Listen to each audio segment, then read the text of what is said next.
ওরে বাবা, ছবি আগে আমি দেখবো। এগুলো কিসের ছবি আপু?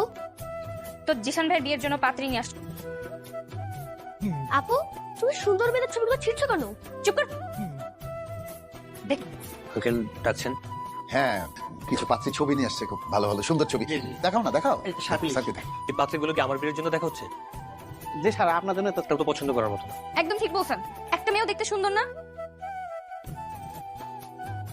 এগুলো করার কি দরকার ছিল? আরে বেশ করছি তো করবো না। মেয়েগুলো একটু আমার পছন্দ হয় নাই, আর এগুলো দেখতে সুন্দরীও ছিল না, আপনার সাথে মানাইতো না। ছেলে কার সাথে মানাতো? আরে ওই যে আপনাকে বলছিলাম না, আমার মতো, মানে আমি তো ওয়ান পিস, কিন্তু আমার মতো যদি সেকেন্ড পিস খুঁজে পান তো হাতে ছাড়েন না, আমি আপনাকে ডেমো দেখাই। আমাদের দুইজনকে অনেক সুন্দর মানিয়েছে, তাই না? হ্যাঁ। আমি এটাই বলতে চাচ্ছিলাম, আমি তো ওয়ান পিস, আমার মতো সেকেন্ড পিস খুঁজে পেলে আমি আর ছবিগুলো ছিটাম। তাই আপনার উচিত আমার মতো কাউকে খোঁজা। আপনার সাথে আমার একটা ইম্পর্টেন্ট কথা ছিল। বলেন স্যার, বলেন। আঙ্কেল, আমার মনে হয় কবিতা আমাকে পছন্দ করে, আমিও কবিতাকে পছন্দ করি। আমার কবিতাকে বিয়ে করতে কোনো আপত্তি নেই। আমাদের বিয়ের ব্যাপারে একটা ডিসিশন নিতে পারেন।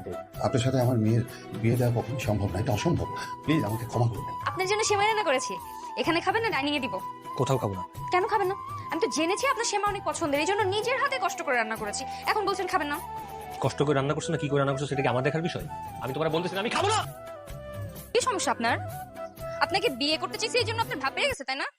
মানে আপনি বিয়ে করবেন না এত ভাব নেওয়ার কি আছে? ভাবের যন্ত্রণায় পা মাটিতে পড়ছে না? আপনার কি মনে হয় আমার কি ছেলের অভাব? না। তাইলে এত ভাব নিচ্ছেন কেন আপনি? আজকে আমার জুসের দোকানের উদ্বোধন, ভাবলাম আপনাকে দিয়ে আমি উদ্বোধন করাবো, আর আপনার তো ভাবে পা মাটিতে পড়ছে না। ঠিক আছে, আমার লাগবে না, আপনি আপনার ভাব নিয়েই থাকেন, আমি গেলাম।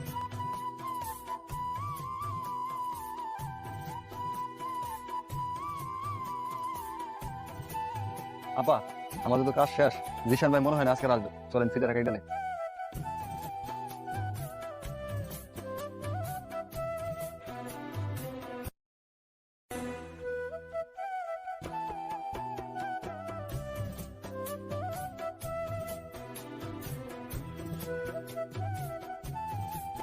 চলো না, আমরা তো কথা বলি।